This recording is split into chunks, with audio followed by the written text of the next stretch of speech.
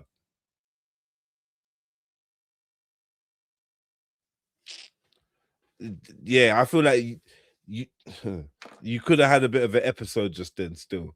I'm not going to point fingers, but you could have had a bit of an episode. I can see how, without the corroborating, I need other people to say, like, yeah, definitely these dons were chasing him and he jumped into the yard.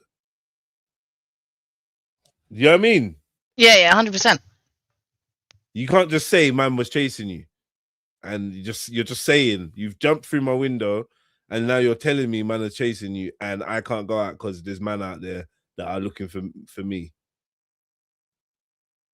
Call the police. I don't know, man.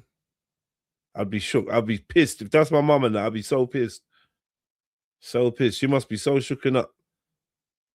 Must have get me. I'd move for that, you know. Don't you think you'd move for an incident like that? That's nasty. Yeah, I wouldn't feel comfortable again. Yeah. I'm done is crash through your closed windows. Oh, fuck that, man. That's that first floor living. See? Fuck that, man. Swear down. Crash through my yard, you're gonna get nyama, and then I'm gonna chop you up into pieces and tell them it was a crime of passion or whatever. Trust me. Sometimes I kind of, I don't know. Most men kind of go through this here. They slightly fantasize about someone being dumb enough to try and come to their yard or something. Because what I would do to you would be a madness. What will happen to you would be mad. You can't just run up in everyone's yard.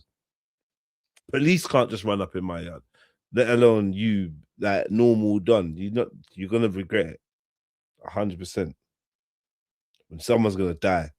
I hope that was your whole intention of just killing, man, because someone will die. Well, I mean, it could be very scary, especially if it's like a woman and she's got kids upstairs or whatever, and some random man that comes crashing. You know what I mean? My mum would have killed this done. I'll guarantee you. I put money on it. My mum would have murked this done, you know. She wouldn't have murked this guy somehow. She would have just said, yeah. All this waiting for police. She's like, yeah. She just eyeing up something heavy that's gonna wrap around his forehead. Yeah. What? Utes upstairs. Imagine your Utes is upstairs and all that. You're just sitting there, you're standing there. Man, push something through his heart. He wants to mind out. Can't like what? I don't go into people's yards. Especially if you're running around Hackney like that, bro. Oh yeah, I forgot. This is Hackers. And that. Well, I don't know if he's still in Hackney now, but if he was doing that sort of thing in Hackney, bruv, it's peak. Peak. Yeah. You're running to the wrong house and it'll be a crack house or some shit, bro. You can get gunshot. This ain't no joke, you know. You just jumping in people's house. Yeah. Yeah. Listen, don't go in people's houses because unless you're willing to take it there. Because some people, you know what Mama Bear is like when you disturb the nest don't do that. Papa Bear and that dogs and all things, teenagers and all sorts of people that would be willing. It's not like everyone's just some feeble pussy in the yard, you know. You could run into trouble. Yeah. Cause look at them youths in America. They burgled a yard. It was this powerlifting gay guy. My man's like fucking tortured them and been bumming them. Do you know what I mean? For days. Like 3 days straight. Get me? Tortured them off and bummed them off and that. Don't you remember that case years back? What was it? I think it was 1 or 2 guys tried to break into somebody's house, and the old guy bloody hurt him or killed him or some shit. Tony Martin, he hit him with a shotgun, and then he got convicted because he'd shot one of them in the back. And so they're saying that it's evidence like that person was running away or not a threat at that time when you shot them. Yeah, there's a farmer dude, isn't it? Yeah, Tony Martin. Yeah, I remember it vaguely. I just remember him being like an elderly geezer that was protecting his home, and he got sent down for it. Like that's kind of how I remember the story. Yeah. No, you got it right, man. Tony Martin. Let me see if I can pull him up quickly. This is what I mean. So he's lucky he didn't run into someone like that geezer there. Nah, remembering man's name is crazy though. But yeah, this is him. Tony Martin. English farmer who shot 2 burglars in his home 20th of August 1999. 1 burglar died at the scene and the other escaped injured. There was sympathy for Martin from people who supported the right to defend their own homes, but prosecutors cast doubt on his evidence and pointed out that he did not have a valid firearms certificate. He was convicted of murder, which was later reduced to manslaughter on grounds of diminished responsibility, and served 3 years in prison after being denied parole. He got touched. Yeah, he got a touch. Still 3 years. Yeah. Yeah. But this is what I'm saying. Like that other geezer there, he needs to be careful because it was a 29-year-old and a 16-year-old. Like, what a pair! Running around just doing burglaries, yeah. A 29-year-old and a 16-year-old. Obviously, the 16-year-old's skinny and being sent to climb through shit or something. Yeah. You already know the drill. Got shut up. Madness. Changed their lives. Took one's life. Which one did he murk? The 16-year-old or the 29-year-old? Barnes, the 16-year-old.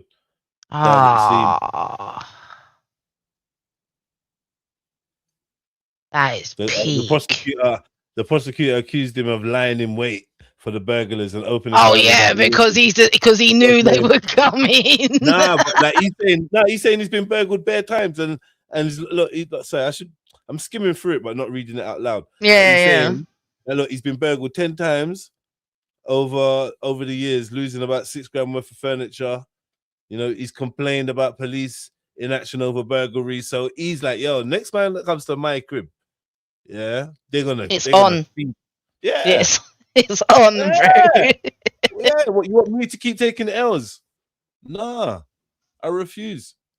And this is what he's done. Anyway, I mean, see, when you break it down like that, it's kind of understandable, isn't it? Like, if you've tried going down the proper channels and they're just not doing nothing about it, what are you gonna do, bro? What are you gonna do? But like I said, my man here needs to be careful because you come across people like that, bro, and you're lucky you're here to tell the tale. Yeah, because you could have jumped into Tony Martin's yard, and that would have been it. And you would have swear down that Tony Martin works for MI5 or something. You would have been so sure. Yeah. I was lured into an MI5 house where one of them even tried to shoot me. You get me? It's mad. Trust me. You keep ending up in properties. So I know it's about unwanted as well. Like you're not even invited, bro. This is cautionary tale, yeah. Family, stay in your fucking yard. This is a problem. You keep being in other properties and things are happening. You're getting in one property, you're seeing CCTV, you're jumping at other properties, you're being arrested for false imprisonment. Like, just stay in your crib, ladies and gentlemen. Yeah, nothing wrong with being in the yard. He should have stayed in his, mate, by the sounds of it. There's nothing wrong with just being in your own crib. Like, you're just everywhere but your own yard. You're getting bail, you're getting sent to next hostels. Getting sent to mental hospitals. She'd agreed, and then we'd waited in a room for the police to arrive. Now, this is the important part. The property owner, Harshita Bellini, actually explained to the police that I was trying to protect her from the people chasing me, but they ignored her. And then, even though she was saying, look, this guy was trying to protect me from the people chasing him, they were just like, listen, we don't even want to hear it. Now, this is a question. Why would they do that? I'm sure the attending officers had body cam footage and the local CCTV showed me entering the property. So why on earth don't the police seem to be able to close the easiest case in history? Instead of taking 15 minutes in the magistrate's court, it's taken 5 years. You've got to understand, this is a low-level case that would have normally taken 15 minutes. It's taken 5 years. Why do you think that is? Why would they ignore the key witness who was agreeing with me and going against the narrative the police and British Secret Service had set? Does that look like a cover-up to you? At the police station, they tried to say I was a burglar breaking in and that I was a drug addict, but that didn't work because upon arrival to the house, not even to the house, to the housing estate, to the complex where she lived, I was being chased. So I shouted to all of the neighbors. It was dark, it was nighttime. So I shouted to all the neighbors to call the police and said to everybody that I was being chased by a group of people. Now, as I was looking for a place to hide from the people who were chasing me. I noticed the lights going on.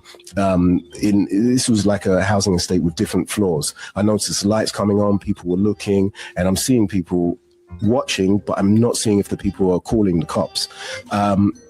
So this is the question. What burglar, this is how crazy it is. What burglar arrives to the scene, shouts to the neighbors to call the police, and then breaks into the house while they're all watching and struggles with the owner of the house to grab her phone so that I can call the police? Hold on. You never mentioned that part about struggling. You can't just throw in the word struggling like I weren't going to catch that. What do you mean struggling, cuz? You were struggling for her phone. You broke into her yard and you struggled with her for her phone. Do you think? Do you think he thinks he's actually driving? Because that background is so freaking distracting. He knows he's not. You get me? I like it. I might steal it. I like it. I like that idea. It's distracting though because I'm too busy looking at all the buildings and stuff. What's going on back there? It's mad. You carry on, man. Don't worry, man. It's made for people like you. Lick the window. Yeah, I'm a passenger, innit? Like I'm used to it. Man. It's cool. Yo, brother. Yo, what? Oh, brother. We're still trying to figure out why they have bothered to go through all this for you. There's a lot. They stand your ground, Lord. Yeah. Imagine being elderly and alone. Got people coming, and you've got no way to physically defend yourself. I know, man.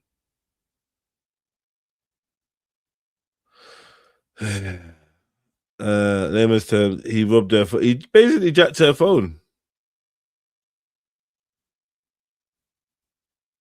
Oh, this is crazy. Struggled with her for her phone, and he just threw that in there. Yeah, but then he's trying to say that the woman is defending him, saying, "Oh no, he's protecting me from the bad people outside." That remains to be seen. Because I don't know. I need to understand what she said. Can you fling? Since you're using all this paperwork, can you fling in her statement, please? Let's just fling in her statement because you're skinning out her name on the internet too. Another one busting out a woman's name. Shalita, whatever, becoming Shalita something. So skin out the witness statement of what she said, because you're saying she's the key witness. I hope you include her witness statement, because I want to know what she said. And he also said that this case has been going on for 5 years. Yeah. And when she tried to tell the attending officers, they weren't interested. Yeah, because guy, look, not being horrible, it's on your record that you was in the nut ward, mate. So you're like, whether you're telling the truth or not, they're gonna automatically think, yeah, you're just having an episode. This is a problem, man. That's a problem. Always use that on you as a way to undermine anything you do or say. Looking for a place to hide from the people who were chasing me. I noticed the lights going on. This was like a housing estate with different floors. I noticed the lights coming on, people were looking, and I'm seeing people watching, but I'm not seeing if the people are calling the cops. So this is the question. What burglar, this is how crazy it is. What burglar arrives to the scene, shouts to the neighbors to call the police, and then breaks into the house while they're all watching and struggles with the owner of the house to grab her phone so that I can call the police because I'm being chased by a group of people, and then asks the owner of the house for the postcode and then gives his first name and surname to the police on the phone and waits with the owner of the house, Harshita Bellini, for the police to arrive. And then this so-called burglar, they're saying me, doesn't steal anything. That's what they were calling a burglar. So obviously their stupid strategy didn't work. Oh, burglar? Yeah. No. Calling me. Oh, sorry. To be fair, burglary is entering a property. Yeah? That's really like, well, actually, that's breaking an entry. Burglary is taking something or attempting to take something. Maybe maybe they're saying you burgled her phone. I think that's what he's trying to say. Yeah, I think that's what he's. Yeah, maybe they're saying you burgled her phone because you broke into her house to grab her phone. That's because like grabbing someone's phone is robbery.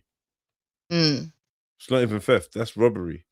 So and then it makes it burglary if it's in a residential dwelling.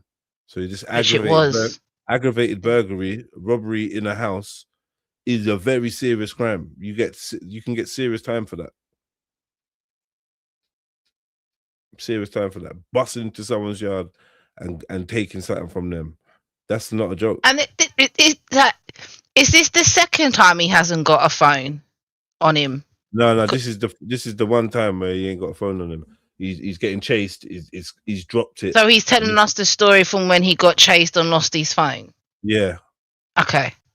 Chase lost his phone, ran into the estate, shouting to everyone, broke into the woman's yard, struggled with her for her phone. You're lucky you didn't get done for something else, but anyway. It's crazy because attempted, you know what? Yeah. Gonna work. So but they were saying I was looking for money or looking for money to get drugs. Yeah, that didn't work. So because the owner of the house said I was protecting her and I didn't steal anything, then they backed down. And then they said, okay, maybe he's completely broke and he's just trying to find some money or something, some valuables from the owner's house. They checked my bank account. I gave them access to my bank account. They checked it and they saw thousands of dollars deposited, no financial problems at all. So then they thought about it to themselves. They went away, then they came back again with a second strategy. Now, the second strategy they tried was to say that I was a stalker or an angry ex-lover of Harshita Bellini, the owner of the house, the lady. And they said that I entered the property to confront her. Now, this was a stupid strategy, of course, because the owner of the house, Harshita Bellini, simply explained that she'd never met me a day in her life. Up until that moment, she'd never met me. So then the police thought about it for a while, then they came back again and they said, okay, this is what we think happened. Now, this is the one that's the highly illegal, outrageous strategy that they tried. Before we move forward, these lot in the chat are pointing out that he said dollars in his account. I think he's saying, is he not living in Dominica currently? I think that's what didn't he say at somewhere at the beginning that he left and he had to he went to Dominica. He's not in Dominica. He's in the Dominican Republic. Okay, yeah. Yeah. So they would use dollars, wouldn't they? Isn't that an American? Yeah. Yeah. Whoa. I'm sure they use dollars out there, yeah. So yeah, maybe that's what he said. He said cops before. That was weird as well. Okay. Just to be clear, right? At the time, this was 2020, I was 41 years old, and I have 0 criminal convictions and 0 mental health problems. 0 criminal convictions, 0 mental health problems. Nonetheless, the police were now under extreme pressure and they were close to being held accountable. So what they did was got representatives from the British Secret Service to turn up, and they decided they wanted to make a deal with me. Now, they asked me to sign a piece of paper to say that I was mentally ill and that I was suffering from psychosis and that I wasn't being followed by any of their agents, by anyone. It was just all in my imagination. They told me to say I hallucinated all of it. And in return, I was offered a caution, which is in England, it's basically a slap on the wrist. It's like, okay, a telling off. And that I was told that I'd have to pay for the window, which is basically nothing, that I broke when I entered the property to escape being chased, and also that I was going to be offered incapacity benefit, because if I said I was mentally ill, I would get incapacity benefit from the government for the rest of my life. Meaning I would receive around $1,000 a month for life and have up to $1,500 monthly for accommodation on top of that, paid for life, and free healthcare, which is great. And also, I'd be able to travel to any country of my choosing. In my case, I would have chosen Thailand if I was to say have taken their stupid deal, and that would be for up to 13 weeks at a time. I could go to Thailand, still keep my benefits, and then return. 13 weeks maximum. Now, of course, as you already know, I decided against selling out because what are you going to do? There's a whole ring of tiny people images being traded, and I'm just gonna allow that to happen. It's not gonna happen. So they told me, listen, the magistrate's court judge is allowing us to do this deal, and if we're gonna do this, you can walk away, no problems. And I said, no, I want the judge to put the pictures forwards of the undercover officers, and that was a problem for them, obviously. So the magistrate's court judge said, listen, I don't have the power to compel the police to show these images. So I said, okay, then how can we do this? And he said, you're going to have to put it forward to the very powerful Crown Court judge instead. So I said, perfect, let's do that. And then the magistrate's court judge warned that instead of looking at a caution, which is a slap on the wrist and a small fine, and the window, having to pay for the window, and also, of course, never having to work again a day in my life because I'd be getting incapacity benefit and everything else, I would instead be facing, listen to this, between 5 and 15 years for criminal damage, which was when I smashed the window to enter the property, assault because I struggled with the lady to grab the phone, and false imprisonment because I told the lady to call the police and wait with me in the room away from the people chasing me until the police arrived, which she did. I was looking at 15 years if I decided to go to the Crown Court, where the judge would finally have the power to... Yo, I told you. It ain't no joke thing. Lucky he didn't get no aggravated burglary or attempted burglary or whatever. But yeah, he got false imprisonment. That was clever. I don't know, man. It seems like a lot of effort. I guess what he's saying is there's no CCTV footage of anyone chasing him. Because the images that he's got, is he saying has he explained how he got those images and how he knows? I'm getting confused now. This is what I'm saying. He's jumping from one part to the story of to another part. It's all over the place. Because none of those pictures are the ones that chased him, are they? No, those are the secret agents in that place where they essayed him. Force the police to answer the question of whether the people in the photos in my possession, which you guys have already seen, were undercover officers. For me, the most important thing is to expose the government corruption and find out what happened to the missing tiny people. And I'm saying tiny people, what we mean. I'm just trying to avoid the algorithm. So for me, it's more important to find out what happened to the tiny people and expose the corruption that was taking place that I suspect was taking place at number 33 Portland Place, which the house manager had already been arrested for. So it's not even suspect, literally been arrested for all of this stuff. So of course I chose to risk between 5 and 15 years. Big risk, but how am I going to live with myself if I just stay quiet and take the money? Some of you would. You tell me in the comments. Would you take the money, or would you continue fighting but risk between 5 and 15 years? I knew that if the British Secret Service managed to set me up, I'd be convicted, sent to a mental health institution, and then most likely after a couple of years into my sentence, once everybody had forgotten about me, they'd probably, most likely, stage an accident or some kind of Epstein type suicide. But being a coward isn't an option where I'm from. So I declined their lovely, kind offer and of never having to work again a day in my life. And I decided to take the risk of between 5 and 15 years of being locked up. If you were in my situation, what would you have done? Would you have taken the money, never had to have worked a day again in your life, ever, risked your freedom to get justice? Or would you have just taken the easy option? What would you do? Let me know in the comments. And never forget, when they tried to do all of this to me, a person with 0 criminal convictions and no mental health problems in my life, they failed. But imagine Imagine how many people have succeeded, how many people they've succeeded at doing this to. Imagine how many people at this moment are locked away in mental health institutions. These people that didn't have the money or the know-how to fight back. Because I studied law, so I know how to maneuver around these traps that they tried to set for me. But imagine how many people right now are in mental institutions, in psych wards, who spoke up, whistleblowers. So that's one of the main reasons why I'm doing this. I want to find out when this is over. I plan to rescue those people. I want to know where those people are, what the numbers are. It's hundreds of people, I'm sure, but it could even be thousands of people who stood up to the British Secret Service, stood up to the spy agencies, and over the years have been locked away in mental institutions. They've been discredited just because they dare to challenge the government. So that's what I'm saying. This is what this video is about. Not just the tiny people and protecting them, we need to know about them, but we also need to know about the whistleblowers who've been locked away. Hence the reason why I have an organization called Protect the Whistleblowers. You can find it on all platforms on social media at Protect the Whistleblowers.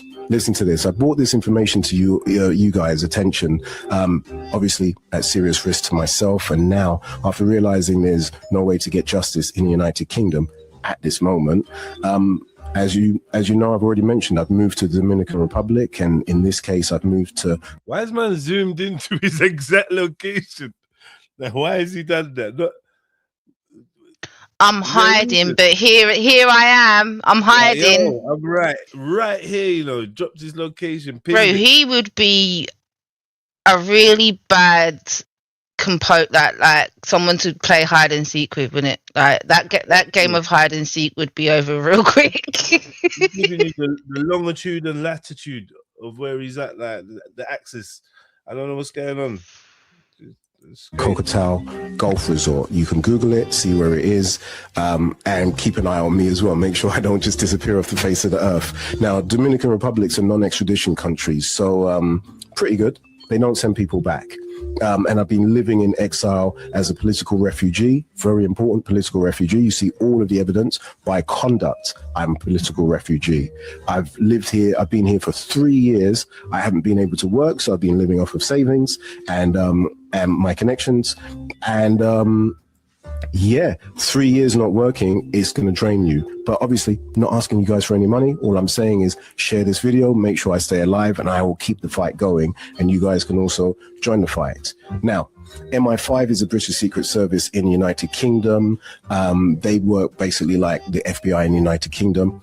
And in the USA, they work like FBI. And MI6 is the military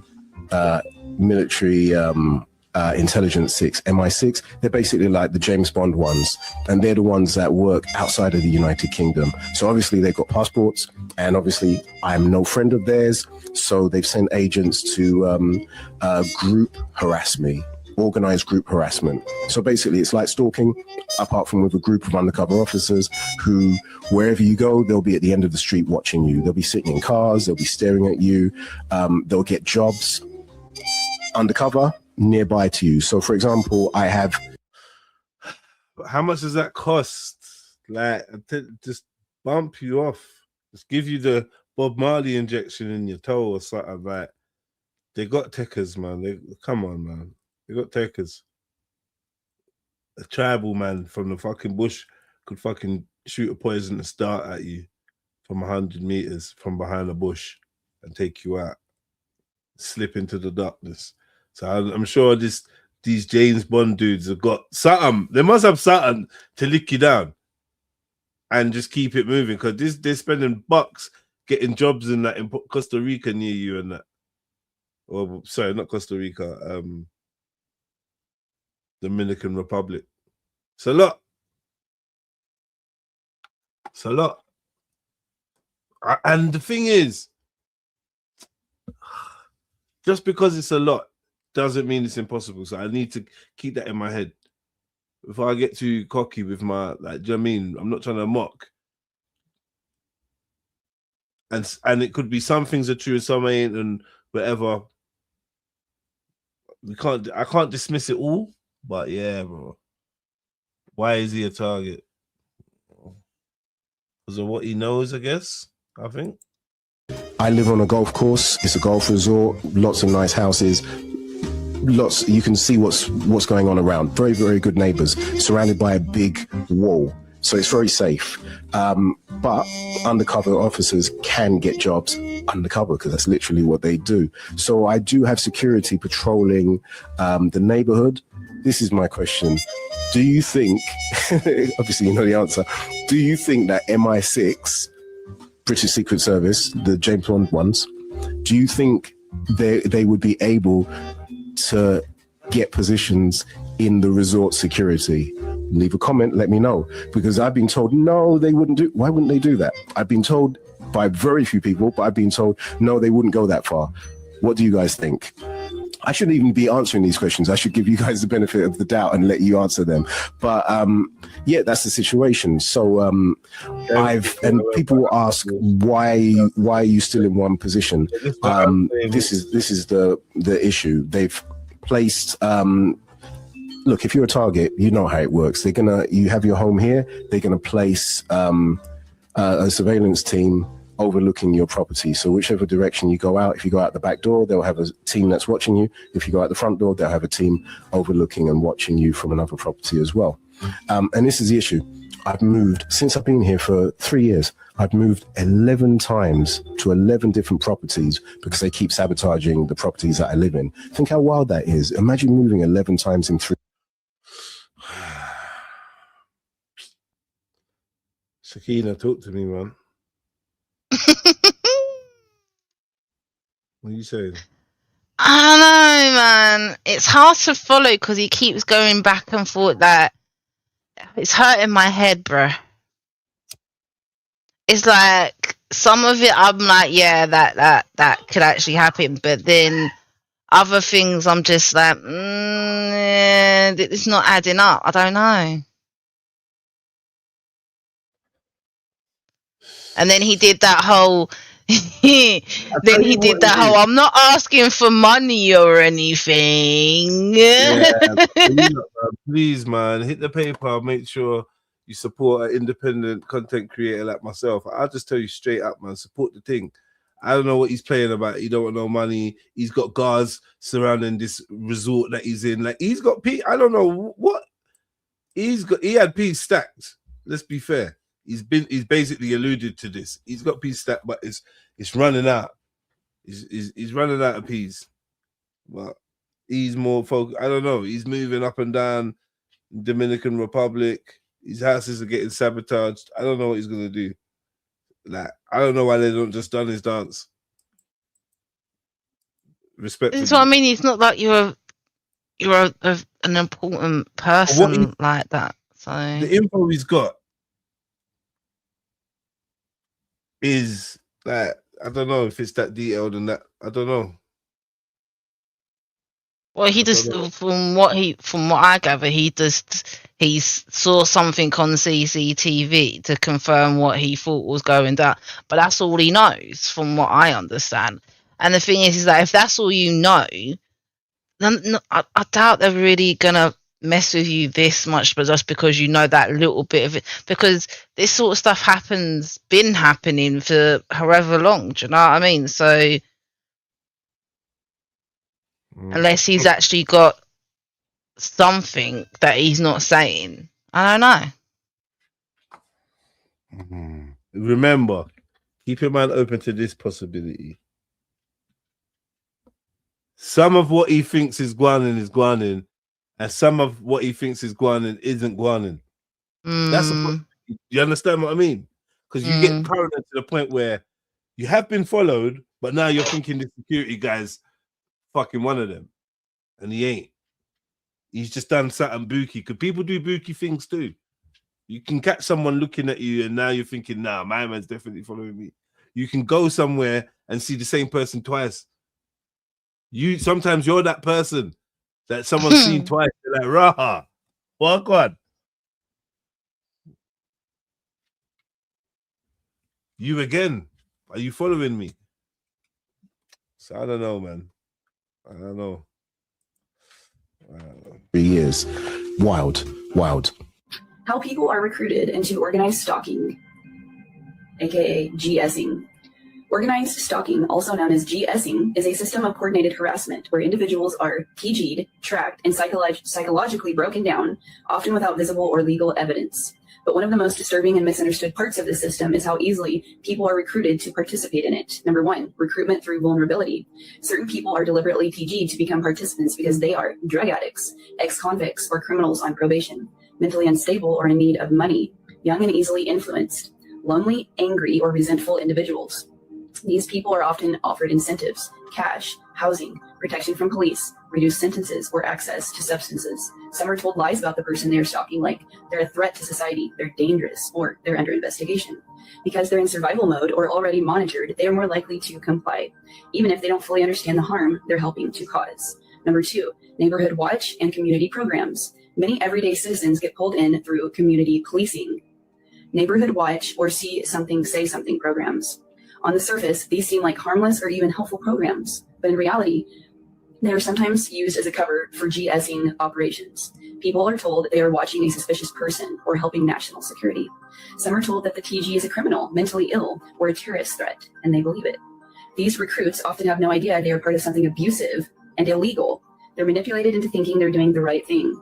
3, coercion, threats, and deception. Some people are recruited through blackmail, fear, and threats. If you don't help us, you'll lose your job. We know about your past. We can make it public. Do this or we'll ruin your credit, reputation, or family. Others are deceived, told false stories about the TG to justify the stalking. They're fed lies like they're a danger to themselves or others. We're monitoring them for research or law enforcement. They've agreed to this. It's part of a program. By the time some people realize the truth, they feel it's too late to back out or they're in too deep. 4, almost anyone can be recruited. Neighbors, store employees, teachers, maintenance workers, social workers, police officers, bus drivers, Uber drivers, delivery people, family members. This is because the system exploits trust and fear. People are often recruited indirectly under vague instructions like, let us know if you see something off. Just follow this person and report their behavior. Keep an eye out. It's for safety. Some don't even know they're part of a bigger operation. Others do, and they continue because they enjoy the witness. So I was on the phone with my Mackenzie friends, as you guys saw, and we were talking about an conditioning unit. Control and cruelty. And the people who suffer most are the innocent targets. So the British Secret Service are currently placing gas and toxic fumes by using the air conditioning unit and other methods of harassment. On the phone, in the middle of discussing the case with my Mackenzie friend, Petula Hippolyte. Now, a Mackenzie friend is basically somebody who represents you in court. And because I'm in the Dominican Republic, this is a trusted person who can go to the court cases and make sure everything's above board and that whatever's being written down that happened actually happened, because she can physically be there to bear witness. So I was on the phone with my Mackenzie friend, as you guys saw, and we were talking about an absolutely horrendous thing that we found out about the case, which we're not going to go into right now, but yet things can get worse than you've actually seen. Right. So at that exact moment, when after we discovered a horrendous thing about the case that we were discussing on the phone, someone instantly sent a man to spray my house while we were speaking about the thing that had happened, that new horrific revelation. Now, I managed to capture most of it on my phone. I filmed it. And as you can see, I was in the middle of the call with Petula, and then the man turned up and sprayed the outside of my apartment. And he kept spraying it until the smoke came in. And this is the main issue. He didn't spray anyone else's house. And then he just got into his van and left without spraying anyone else's house in the neighborhood. Now, bear in mind, there are hundreds of homes in the neighborhood. Normally when these people turn up, they walk the whole line, and they'll spray one apartment after another, one after another. They spray, it's mosquito spray. So they spray the plants around, and then after they've done one street, they get in the van and they do another street, right? But this guy, he only sprayed my apartment, and as you see from the video, then he just walked off. And then where he went was to his van, then drove off. What made him so busy that he decided that he turned up to the location, decided to start spraying apartments, did mine, and then decided, I'm going to go on lunch, or I'm going to go home. Then he just went home, didn't spray anyone else's. Does that seem odd to you? Does that seem weird? the timing, just as we were talking about something horrendous, horrific that we did. Much love to Shaq, man. Big up, man. Respect for the donation. He says he don't really sound traumatized, does he?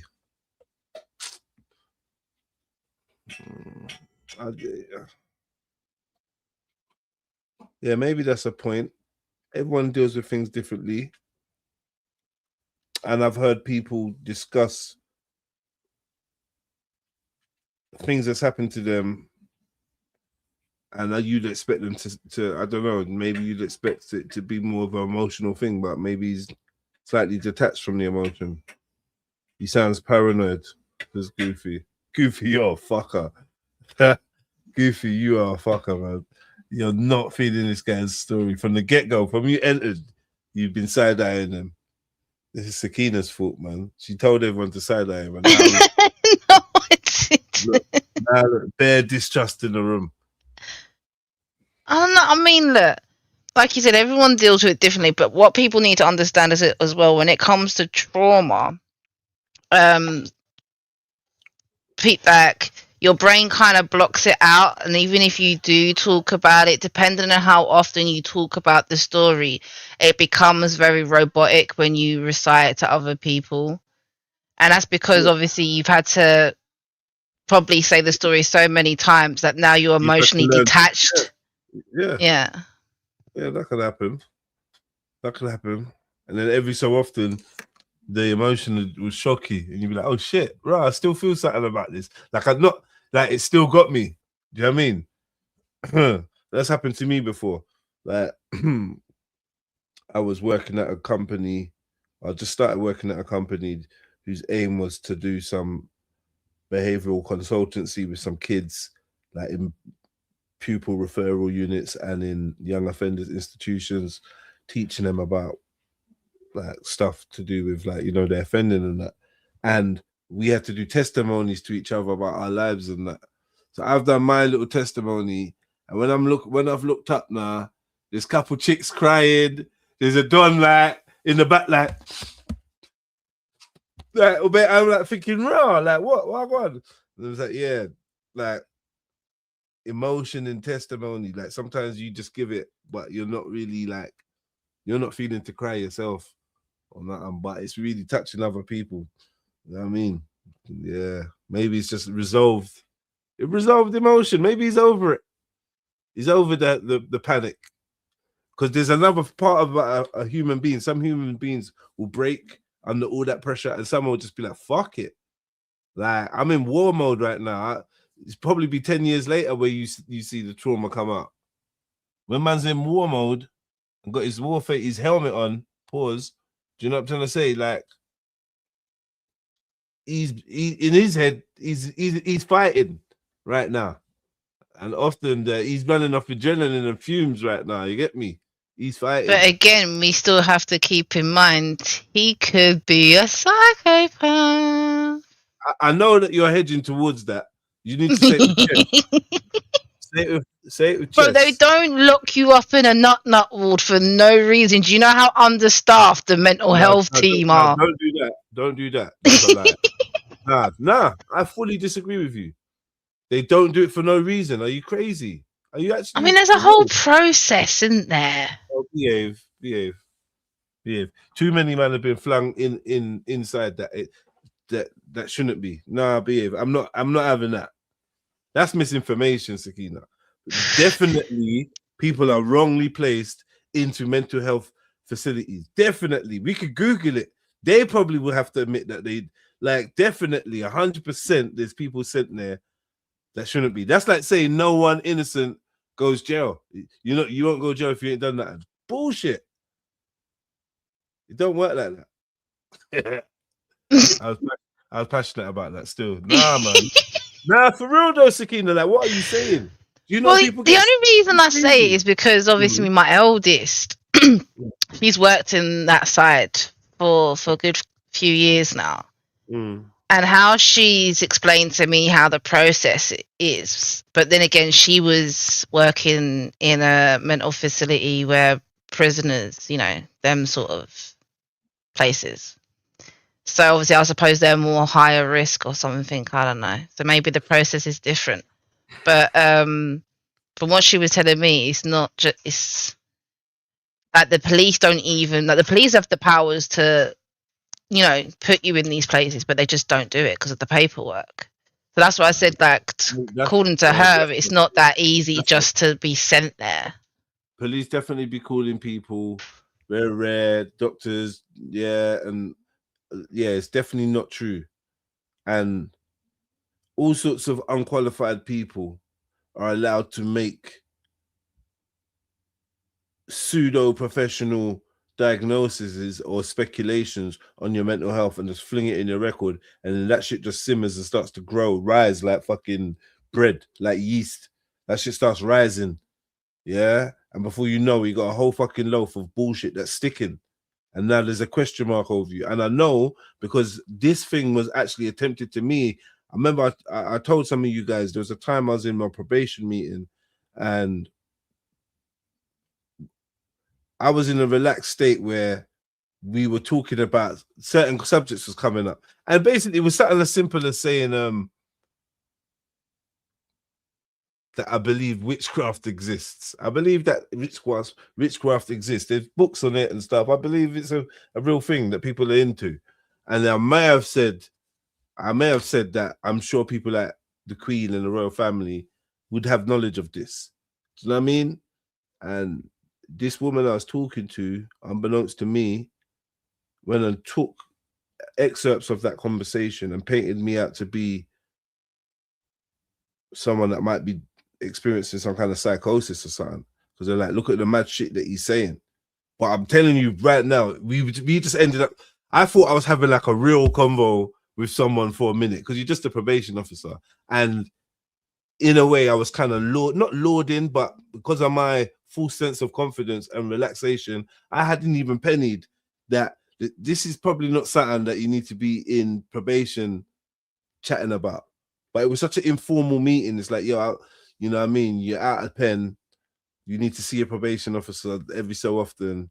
And you're of no threat. You're get me. You're getting on with your life. You're doing everything. You're not in trouble. So the meetings are boring now. So it's like once every month or once every whatever, where it used to be once a week. And you go in there and it's like, oh, how's everything? You cool? Yeah, like boom, boom. All right, man. Did you look into that thing that we talked about, like that whatever that thing? And somehow it just got into a conversation where Jedi, like an idiot's in a probation officer in the probation office, talking about of course, like the ancient people practiced witchcraft and it still exists to today. She went and said, like I said, made a unprofessional speculation on my mental health and tried to place that in my record and then start some wheels in action so like my mental health would be assessed. As if like there's some issue, like she's raising a flag, but she's in no position to do so. And given the context of the conversation, even if you disagree with the young man, what in his mannerisms or is there anything alluding to the fact that this man is not lucid? You just said, I think he's having a psychosis. I'm like, yo, this shit is dangerous, yo. This shit is dangerous. Yeah. So this man that says people were chasing him, but no one believes he was chased. That's like proof enough to like say, okay, this man's nuts. Next thing you know, he's getting sectioned. It's not a joke, man. You got to be careful, man, because I've seen so many people get sectioned, and so many people have been sectioned. You'd be surprised. That's like a revolving door. You think it's hard to get in there? It's hard not to get in there, mate. Yeah, you think it's hard to get in there?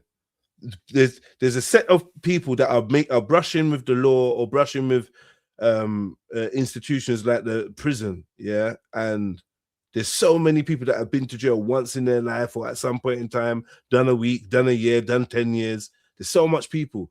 On the other side of the spectrum, there's so much people that's brushed with mental health institutions and been sectioned and done a week there, done 2 weeks, was there for a month, was there for 4 months. Like, you'd be surprised. You'd be surprised. So, yeah. And definitely some normal people are going in. One thing I would say about the mental health institutions is once you make contact with them and that interaction becomes chemical, it seems to be, it has a long-lasting effect on that individual. Like it can do. You know what I mean? Once that thing becomes chemical and medicines have been introduced and stuff, happens to black men a lot. Exactly. If he had said aliens, okay, yeah. Happens to black men a lot, man. You know what I mean? And other people. I'm not even gonna just say black men, but yeah, they're very susceptible to that. And if your mannerisms, all that calm down stuff, that that passive aggressive, calm down, stay calm, when like they've taken your child. They've taken your child's just been taken and you're bugging out. And they're telling you that you're mad for bugging out. And now they want to put a label on you, say, rah, your passion, your whatever, they could be violating, making an entry into your yard with no right.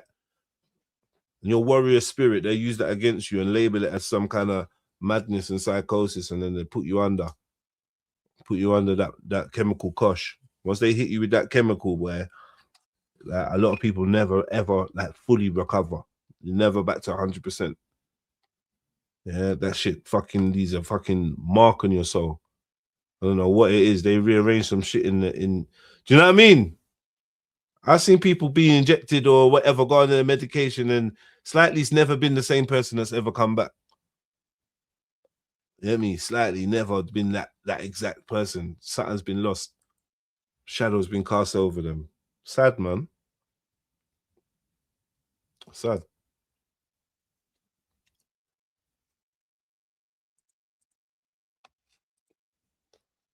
Discovered about the case, and then also him not spraying anyone else's house. Is that weird, or is that just... Hold on a minute.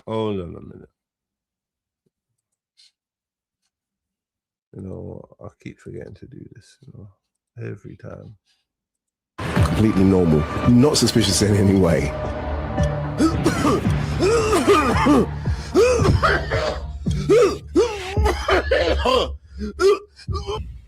There's the gas canisters, there's the aircon, there's the gas entering the property, and there's the aircon. This was my route to get to this position in Dominican Republic. I started off in London, United Kingdom, and then after moving to 3 different properties because of the harassment of these guys gang stalking and following me, they continued to harassed me all the way throughout London. So then I moved to Derby, which is in the East Midlands. This is the middle of England for my my non-British viewers. Right, so they continued to follow and harass me. So I went to Spain briefly for work to see what would happen. They continued to follow me all the way to Spain. So then I jumped on a plane. I said, okay, where can I go? I'll go to Venice, Italy. Went to Venice, Italy. They continued to follow me there. So I said, okay, this is unbelievable. So I jumped on a plane and I went to Maspalomas, which is in Gran Canaria, which is a small Spanish island just off of the edge of Morocco. So I went to Gran Canaria, Maspalomas, and then realizing they wouldn't stop following me. So then I decided to head to the non-extradition country of the Dominican Republic. And here in the Dominican Republic, I've been forced to move 11 times to 11 different properties in 3 years, as I mentioned earlier, because they've harassed me at every single one.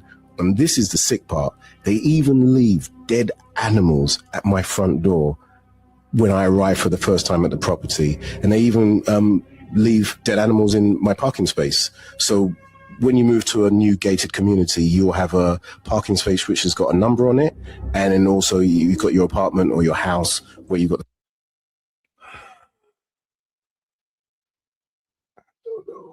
dead animals, leaving dead animals in his parking space.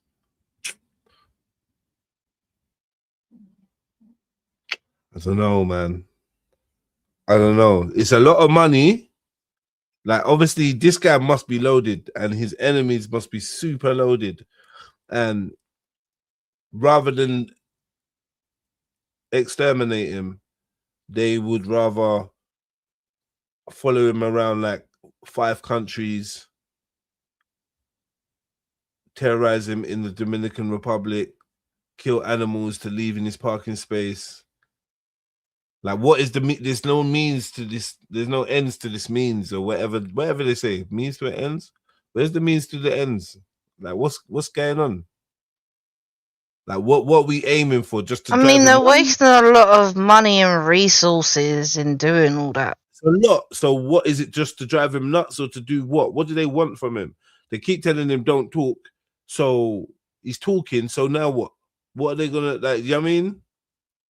Oh,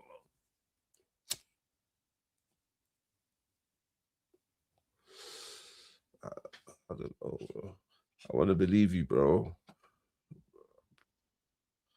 but I want to believe you, bro. But like, maybe you're missing stuff out on purpose because it's deepest. I don't know, but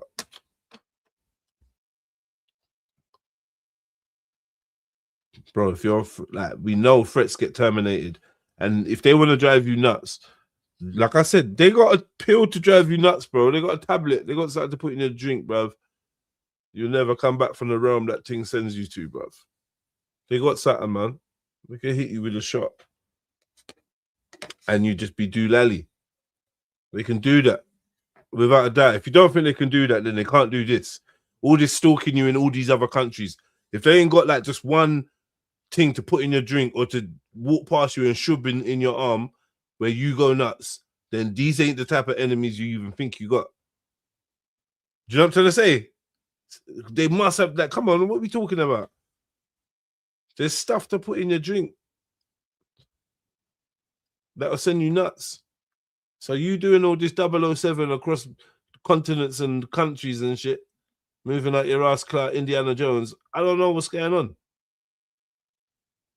Chasing you up and down the Dominican Republic to do what? What do they want? Do they want to capture you? You're talking about non-extradition. These guys don't sound like they're trying to extradite you, cuz. They don't sound like they're trying to extradite you and arrest you for nothing.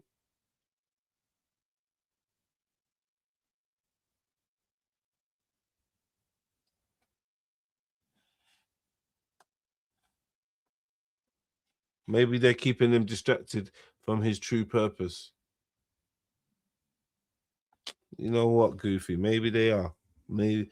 Who knows? Who knows, man?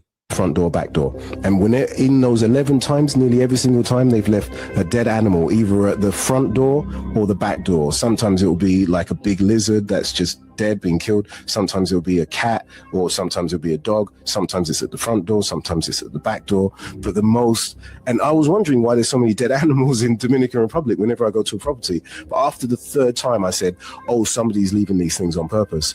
And then even I've got a video of that they left a tarantula in my parking space when I moved to my new property, and then my neighbor was freaking out. Like this? Yeah. Not like that. Okay.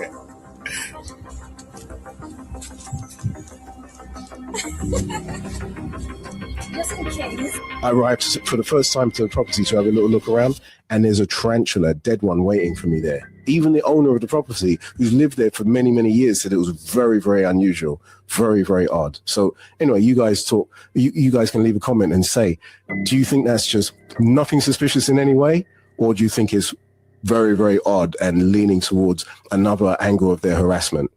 So because it's on a golf course, it's people leave dead. Someone leaves dead animals on your property. Are you being serious, Goofy? Like, no fucking around now. What are you saying, Shaq? You saying he ain't serious?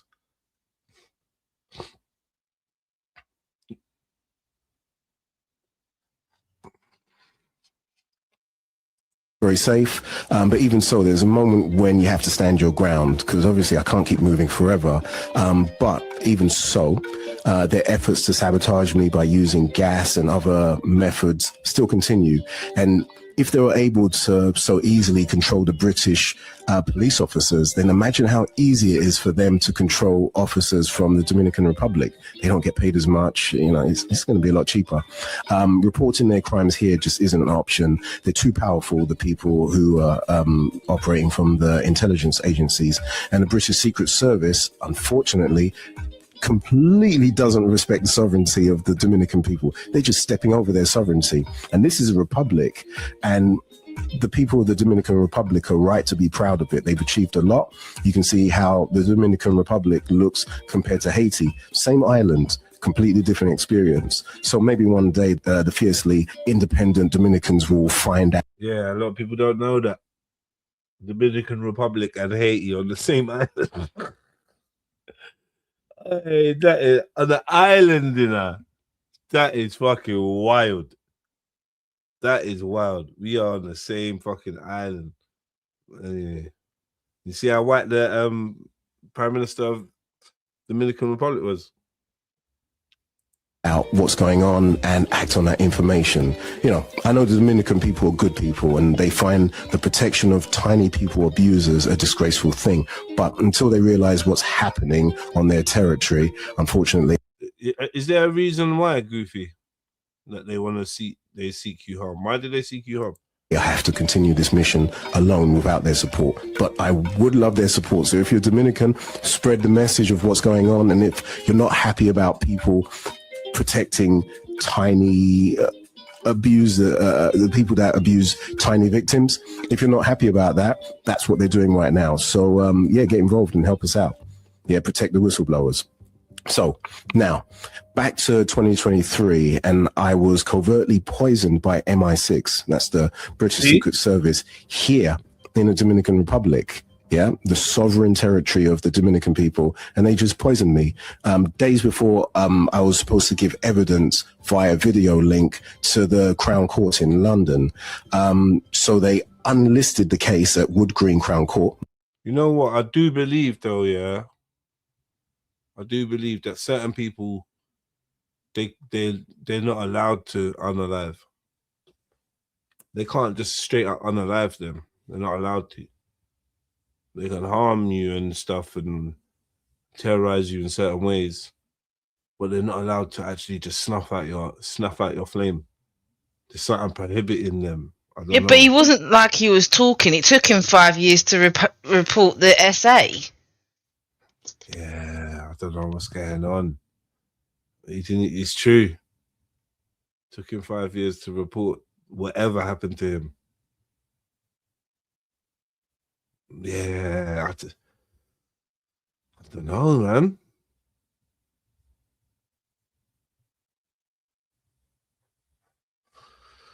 Because I'm a spiritual leader, a chosen one, training for the new world. Right, Goofy, man. I hear you.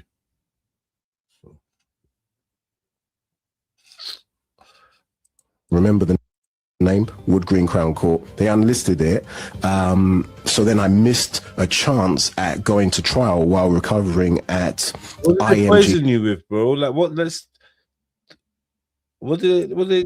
Hospital. That's the hospital just outside the gated community over here, near my home in Cocotau Golf Resort, Punta Cana. So yeah, they may have succeeded in poisoning me, but that's only slowed things down because, as you probably already know, I'm not going to be silenced. I'm not going to stop me that easily. Say that again. I'm recording now. So basically, when I first rang up 999, yeah, the minute I mentioned journalist, harassment, British Secret Service, they hung up. And I thought, what? And then they rang me on a private number. Okay. Wow. And yeah, and so basically, I explained what the situation. And he said, well, there's nothing we can really do about that. Her phone's just cut out. Yes. Are you there? Hello? They're playing with my phone. Literally. Yeah. Yeah, the screen went pink, and it said something like emergency alert or emergency something. It was very quick. It was very quick. Wow. And then it came off, and then I got the private number coming up, and I was thinking, private number? What is this? And then the same man that I was speaking to on 999 was speaking to me through private number. They did a private number because they never wanted the audio of that call to ever come out. Hello, hi. Can I speak to Marie Oliver, please? Speaking. Oh, brilliant. It's Bobby Johnson. I'm calling about my case. I spoke to the CPS using the case reference number you gave me, and they said there needs to be in order for them to answer emails from me, there needs to be a reference number that starts with 0. Right. That's your URN number. Okay. Yep. Okay, I'll be needing that. Well, at the moment, I'm in the Dominican Republic because of this court case. Right. The situation is this. I've been working as a journalist. I started investigating something. It's to do with corrupt police officers. And then ever since I started investigating it, I got followed and harassed. And then I put Petula Hippolyte as my Mackenzie friend. And now she started to get followed and harassed. So the whole court case is literally about me being followed and harassed, and my solicitor for 3 years, not wanting to put the photographs I have of the undercover officers. Right. So that's very, very suspicious. That's why I had to get rid of her, because if I'm saying I'm being followed and harassed, and I have photographs of the undercover officers, and also have the locations of their undercover surveillance houses, why would you not want to put that in as evidence to give to the police? Then they can confirm, deny, or say we can neither confirm nor deny. It's very, very straightforward. It's very, very easy. But she decided, she was adamant that it's not important for my defense. Okay. What you discussed between. So the point is, yesterday my Mackenzie friend had to call 999 because of her being harassed and followed. So the problem is, if they want to push this through the court quickly, then we lose the defense. We lose. No, we're talking about quickly. What it is to get, because it hasn't had a hearing for such a long time, that we need to get it back into court so that parties can get together and sort out the way forward. But before anything, I just need the information they have, and then we can definitely have a conversation. I can do by video link, no problem. No, it needs to come. You need to come to court because there is a warrant out for your arrest. So you need to attend this building. My life is in danger. That's why I'm in the Dominican Republic. Okay. It's very, very clear. So if you can tell me how I can make my life not be in danger, that would be fantastic. Can you give me can you give me advice on what I can do? Because I've spoken to everybody. I don't know what the specifics of what's actually going on. And not just that, we're talking about police. We're not talking about gangsters. We're not talking about some mafia guys, Italian or Russian or some Jamaican. We're talking about police. So when it comes to protecting yourself, you know that if you're talking about corrupt police, it's probably best that I do a video link from the safety of the Dominican Republic, and then we can have a discussion. Because the moment I land there, have you not seen that this is a case that could have been closed in the magistrate's court, and it would have taken, 15 minutes? It's taken 5 years. Why has it taken 5 years? But the court directed that it came up, and they had to because of the charge that was originally on there of false imprisonment. They can't deal with that in the magistrate's court. That was the issue. No, they told me I can do magistrate's court and I'll just get a caution and I'll just have to pay for the window. But I said, no, I want to put these pictures and the locations of their surveillance houses, the pictures of the undercover officers. I want the judge to be able to see that and give it to them and ask if that is their officers. And then they said, no, we can't do that. This is a magistrate's court. So I said, okay, how can we do this? They said the only way you can do that is with the Crown Court, but then you risk 5 years to 15 years for the charges you had. And I said, will I be able to put in the pictures of the officers and their surveillance house locations as evidence? They said, yes. The judge will be able to be able to look at it and ask them whether they can confirm, deny, or neither confirm or deny that's their officers. So I said, I would take the risk and go to the Crown Court. I don't want to cut you off or anything, but I can't go anywhere with the details of the case. That's not my remit. But all I can say is that because there's a warrant out for us, again, I understand that what you're saying, that your life is maybe in danger, so you can't be here. But again, all I have to say is that there is a warrant out, so my advice would be if you could surrender. But I understand what you're saying. But with regards to a listing, if you want to send your correspondence to the CPS using that URN now for them to answer you, but we do need to sort out a hearing date. And if you want to appear via video link for that hearing, you'll need to send an email in requesting that, and then it will go to a judge and they will either grant it or not. Okay. Well, the fact of the matter is it possible for them to push this case through without me being able to represent myself? Because that's what they want to do. They want to close the case, because while the case is open, I have protection. Because if I was... Oh, of course the case could be decided in your absence. That's 101. Of course it can be. 100%. To die with an open case, guess what happens? Now we're investigating a murder case. And the same as with my Mackenzie friend. But if the case closes, we lose that protection. So it's very important that this case isn't pushed through. Yeah? That's fine, but it hasn't. I mean, it's a very old case now. But we need to, now that you've made contact again, we need to bring it back in so that everybody can see what the position is. So that's what I'm saying to you. Email. Obviously, number. I don't think you. I can give you a URN number and a carefully going, and it's still open and ongoing. Okay, brilliant. Okay, so who am I speaking? Who am I speaking to? Did she say that?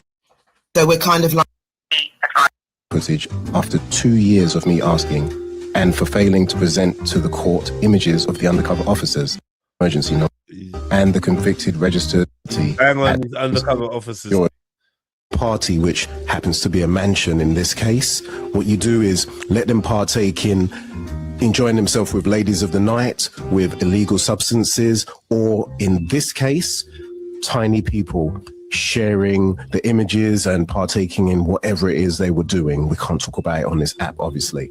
Now, the images from those interactions or the video from those interactions will be held onto. So the person who actually had fun at those parties doing the illegal things would never know that the blackmail material exists until, for example, that politician is in charge of sending weapons to Gaza. And then that's the moment when, if that politician decides they don't want to send weapons to the Israelis to drop bombs on children's heads, that's when that information will come out. And then that's when they get to make a decision whether they want to listen to the angry people like you and me online making angry comments, or they want to listen to the blackmailers. What's the difference? They can either listen to us, the voters, and then they lose everything, or they can listen to the blackmailers and then they also get paid. So let's look, for example, if the blackmailers use that footage, they're going to end up losing their job in houses, more likely than not. So in other words, 99% we win. Now, from my research, what I've seen is a simple stop and search where you're driving a car, the police pull you out of it illegally, put you onto the ground and kind of rough you up and go through your car. Simple. I don't know, man. There's a lot going on. Let me see if there's a lot going on. Bobby Johnson's got a big story. The thing is, when people are nuts and they don't look nuts, you get me? Reacting to the UK, so I was talking about the results. What's he doing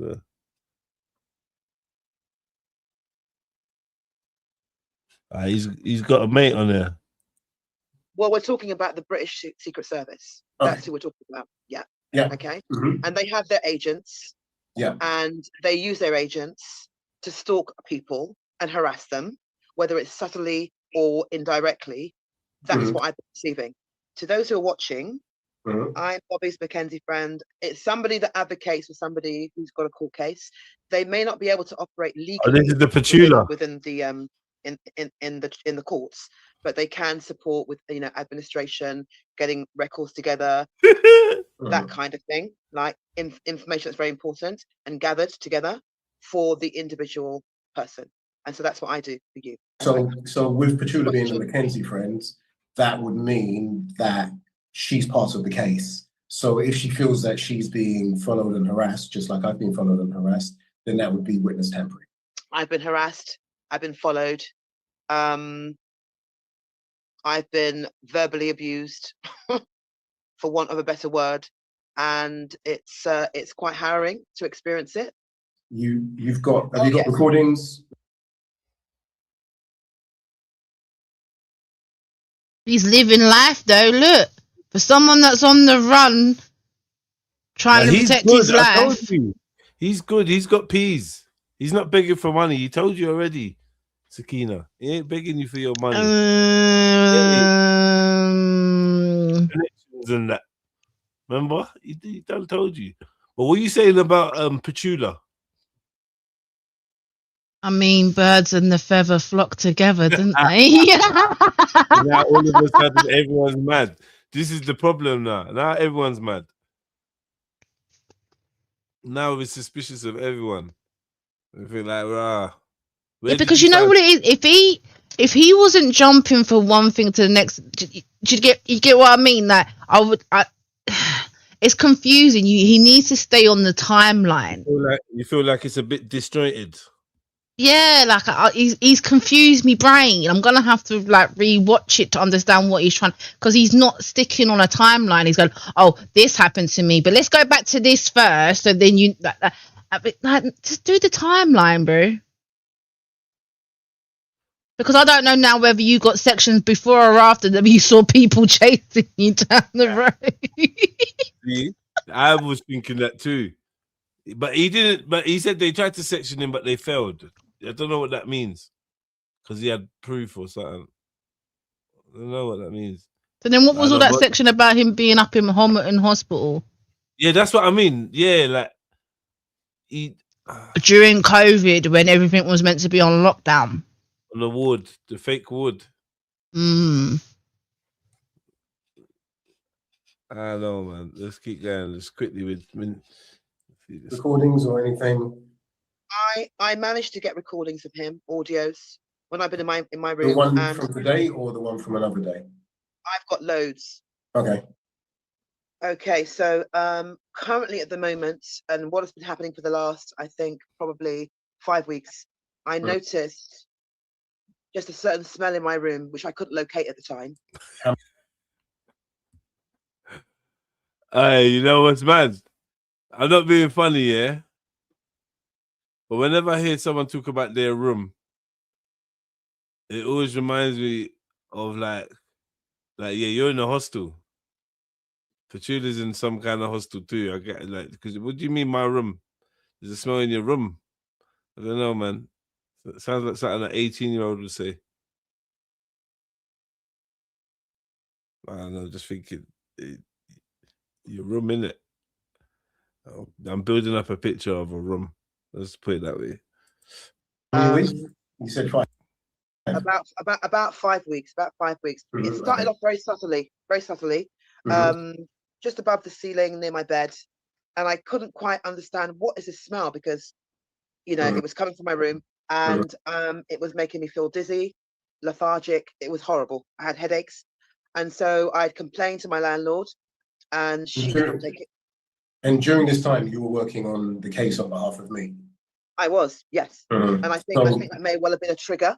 So the problem that I've had is I've had that gas for about 7 months, and now Petula started to work on the case, and now, as coincidence would have it, for 5 weeks she's had gas entering her property, which has been affecting her ability to fight the case. So that just absolutely. For people who haven't seen the other videos, that's just a general headline. And also, this is one of the techniques used by intelligence agencies to disorientate people and to slow them down and to distract them. Basically, it's a form of light torture. It's torture. It's not the worst. It's not hanging somebody from somewhere and doing things and whipping them, but it's a form of torture, because if you continuously have gas for 5 weeks while you sleep and also throughout the day, that's going to affect you. Oh yeah, definitely. I mean, I'm not sleeping. I'm having to literally open my windows every night, even when it's cold. because the smell is so strong. I find it very hard to breathe. And obviously, living in a house full of men, I can't open my bedroom door because obviously. Yeah. Oh, the two things. The smell from what? The smell from this gas somewhere that's coming from the ceiling. Yeah, like she finds it hard to breathe, and then everyone was thinking, right, if you find it hard to breathe, I'll be fucked.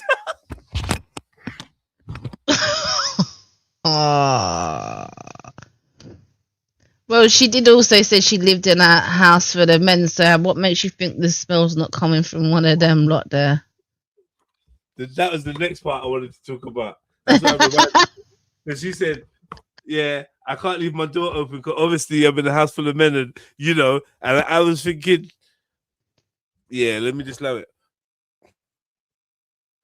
It's cold because the smell is so strong. I find it very hard to breathe.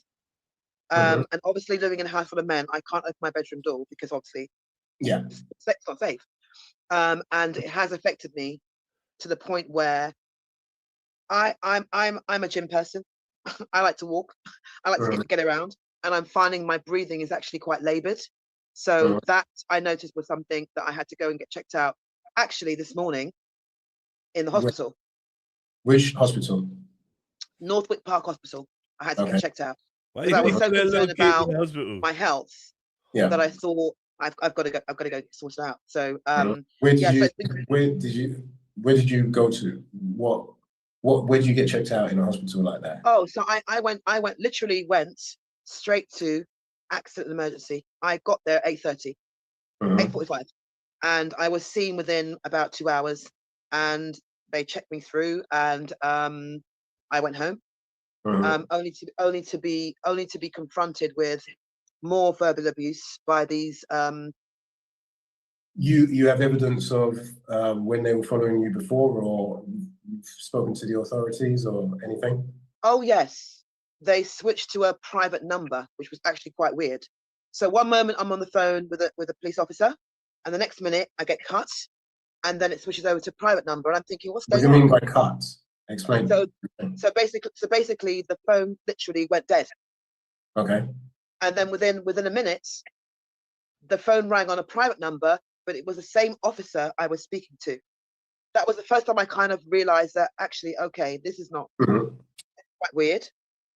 And so now when I do go out, I'm very much aware of where I go, what time I go, because you just can't be sure what can happen. Yeah. My safety is important.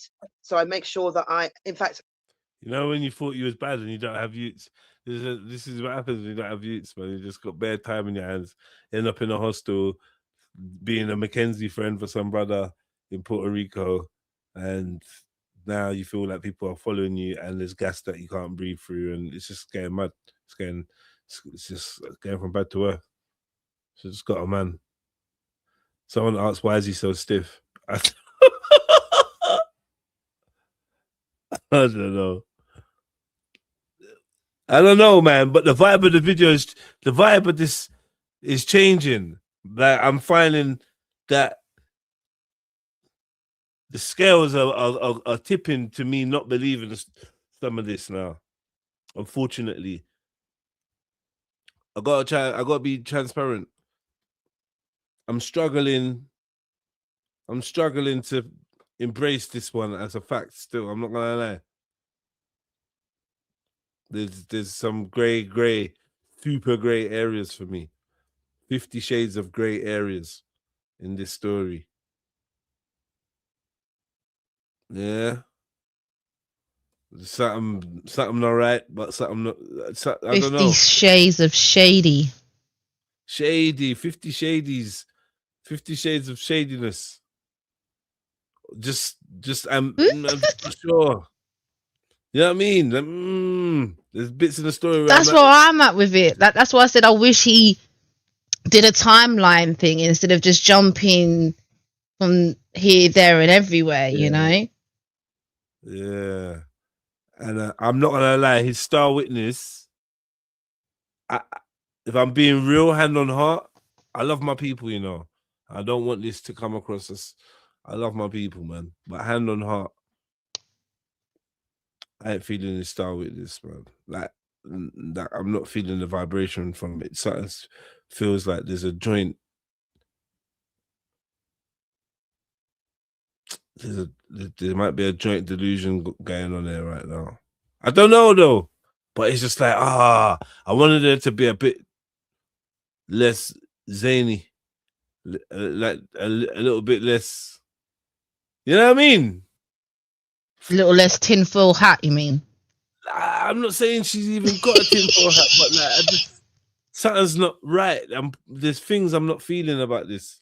Something I'm not right. I feel like there's a Actually, history I of thought taking something. an Uber was one of the safest ways to travel, but unfortunately, they work for Uber. With Uber, how Uber works. And she's got crazy hands. From the beginning, I'm not gonna lie, her hands are crazy. That was the first thing I noticed. The hand just like she's trying to hold it together, and the hands are just showing the manicness. Her hands are doing so much stuff. Unfortunately, they work for Uber. With Uber, how Uber works is it works with proximity, right? So whoever's the closest to you and is on the Uber app as a registered driver will get that fare. So if you wanted to stalk somebody and be in the right place at the right time, all you need to do is be in an apartment nearby or a house nearby, or even sitting in your car nearby, and then you just simply have the Uber app on as a driver. So then as soon as yourself, for example, Petula, you order an Uber, it's going to choose from the closest one. So then if there's a team of undercover officers, all they need to do is all be on Uber as drivers, and then they guarantee they've got you, because it's like a little net around you. Because you have one here, you have one there, have one here, have one there, have one there, one there, one, whatever. If there's 3 of them, or 4, all for Petula. While you're maybe not all of them. All for Petula while you're in Puerto Rico, Dominican Republic, and there's a team across the road and behind you and all sorts, and following around DR, and Petula's over here with a gang of officers in individual Ubers. Bro, look, not being funny.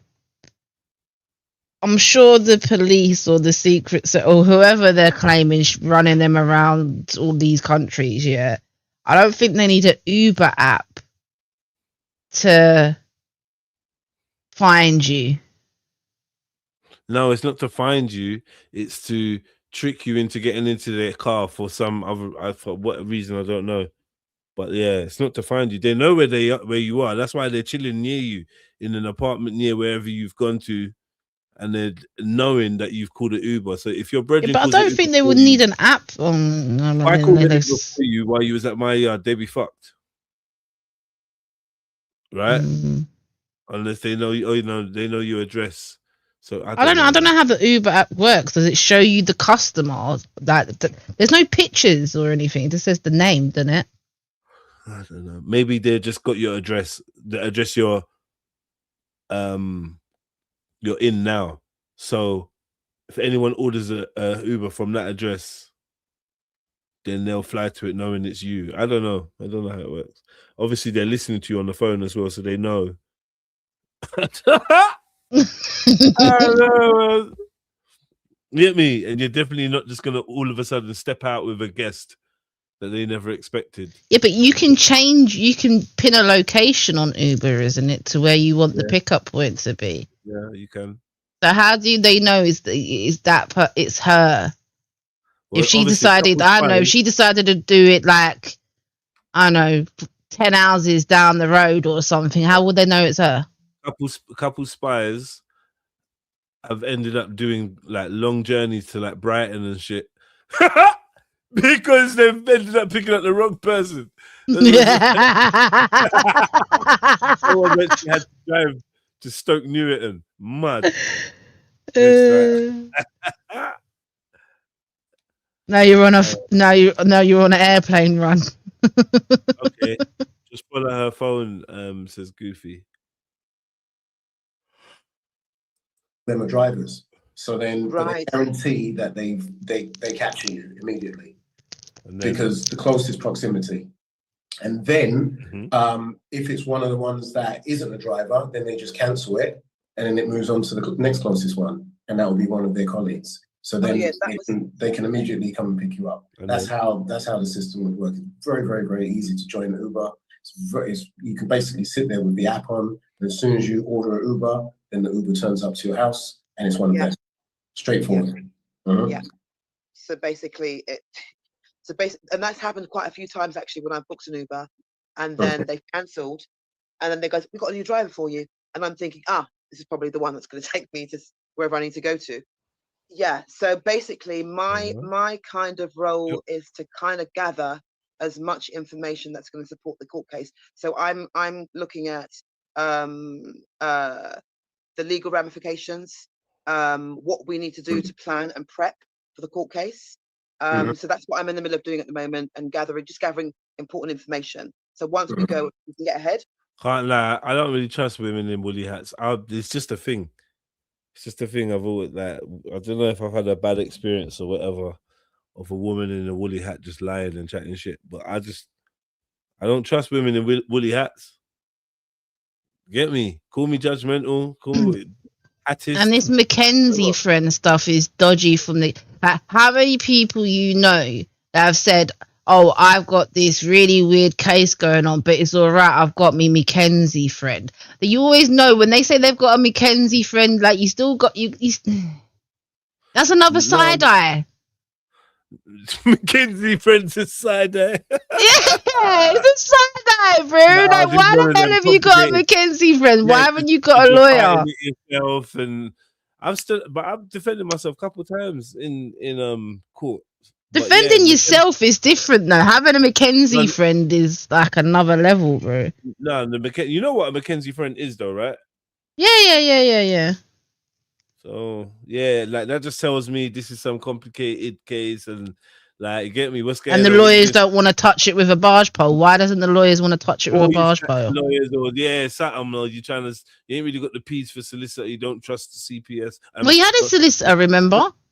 Yeah, but he's dumped the solicitor now, isn't it? So mate, and he's definitely got P's. So I don't know.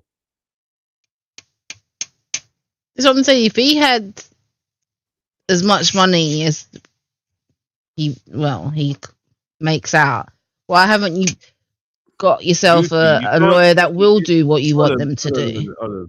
Goofy said a tracking device on her vehicle. Bro, she's getting Ubers. An Uber. She's getting Ubers because different, isn't it? Yeah. Wasp was cool. I don't know, man. We've got it all ready and prepared, and it's all go. So what I'm saying, that gives you an element of safety. So as you're doing your videos, everyone's aware, and then when the public's looking, it makes it more difficult for intelligence agencies to do things. That's why the way they're harassing you is the most quiet, discreet way. So that's one way. And then being part of the court case means if something happens to you, it's going to be investigated as thoroughly as humanly possible. Absolutely. With the activism, the whole point of that was to kind of connect with like-minded people who we could support ourselves, or we could support that could support us, because we need as many activists as possible to fight the cause that we're kind of like following and fighting for, supporting the court case. We do need a lot more people who are law students, because those are the ones who are not quite corruptible yet. It's not just about supporting just anybody. It's about supporting a really good cause. And I kind of listened and watched a lot of the videos before I made the decision to support you, Bobby. And my foundation is obviously important to me. For those who don't understand what that is, I believe in God, so I have to say that. And one of the things innate in me is that I like community. I love supporting people who need help. That's naturally me. So I saw what you were doing. I liked what you were doing. I was shocked by what you were doing, and I said, well, someone's got to support you. So I appreciate it. Yeah.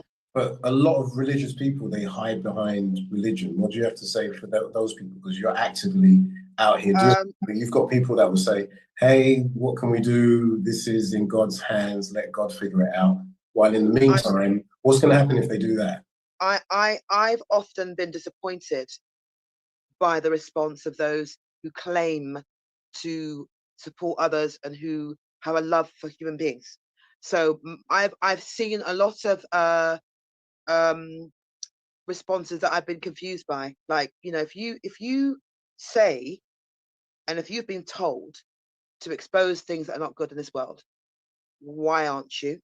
And if you can see your brother or your sister or anybody who's struggling or suffering, why aren't you supporting? That is what I couldn't get round in my head. So I don't advocate for, I wouldn't say advocate, I would say that know what your foundation is, yeah, and do the right thing.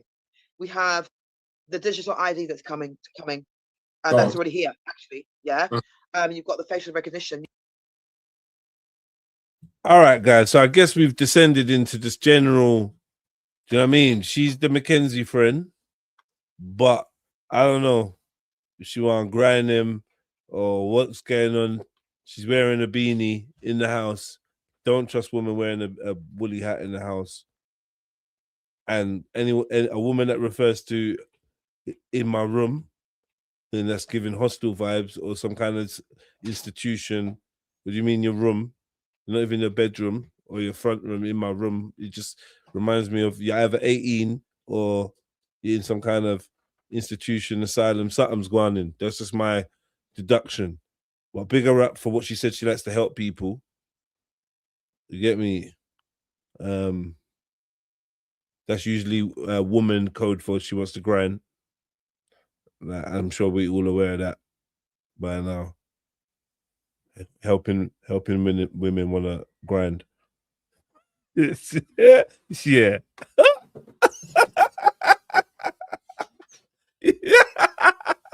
Oh, no.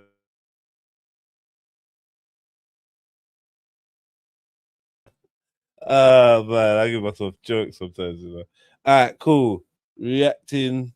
Yeah, I don't know. This is the Bobby Johnson show. Check him out. Yeah, I just discovered a clip, and I thought, oh, this looks interesting, and then yeah, we've all discovered it together. And now we've got to go down a rabbit hole to find out whether he's.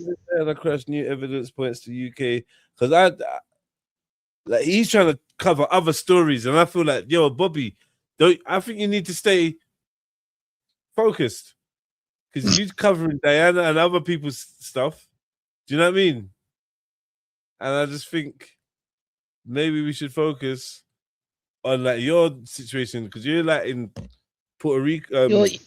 He's jumping through windows and stuff. Yeah, and stuff. It's like it's peak for you. You're getting run down. You're talking about Epstein. How they eliminate whistleblowers. Well, Bobby, listen, I'll be real with you, bro. I wish you all the best. No, I do. I wish you all the best, man. Hold on.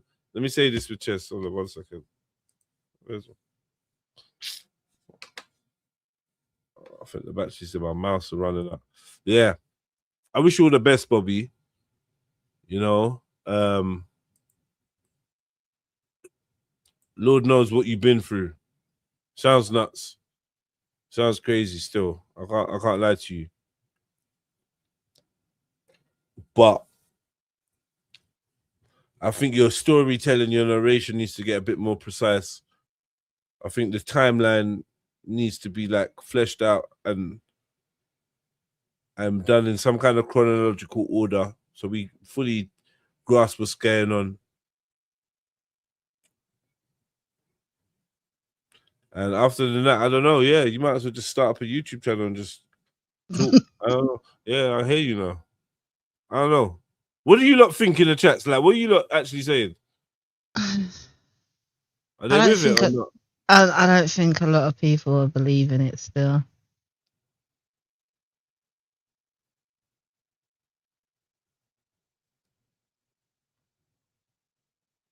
Your cynical approach is loved. So yay. You know, Yeah, man. That's always a bonus. You know what I mean, when someone loves your cynical approach. So yeah, that was. You know what it is for me? It's like I've done the whole jump on the bandwagon thing when I was young, innit? And it's a bit of a punch in the face when you find out that whatever you've run with is not actually factually true. So because of them sort of experiences, I've kind of learnt to just take a step back and kind of really analyze what's going on in it.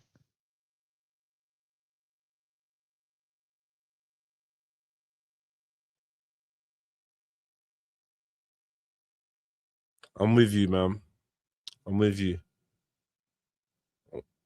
I'm with you. So yeah, man, that was an interesting little dive. I'm gonna go live tomorrow. You know, maybe a little bit earlier. But yeah, True Man's been hitting the gym and I'm tired, man. I'm tired. Gym tomorrow. I gotta walk my dog, eat a food. So yeah, I'm gonna knock it on the head today. That was interesting though, you know. Bobby Johnson. Check out the Bobby Johnson show. Maybe you lot might come up with some more information. Just a weird rabbit hole to go down. I'm not here to say anyone's innocent or guilty. Do you know what I mean? But yeah, big up yourselves, man. Thanks, Sakina, for chilling with No me for this worries. one. Anytime. Yeah, man. Short and sweet. What are we on? 3 hours, 20. Yeah, man. Catch you on the flip side. I'll be back tomorrow, man. Take care. All right, peace.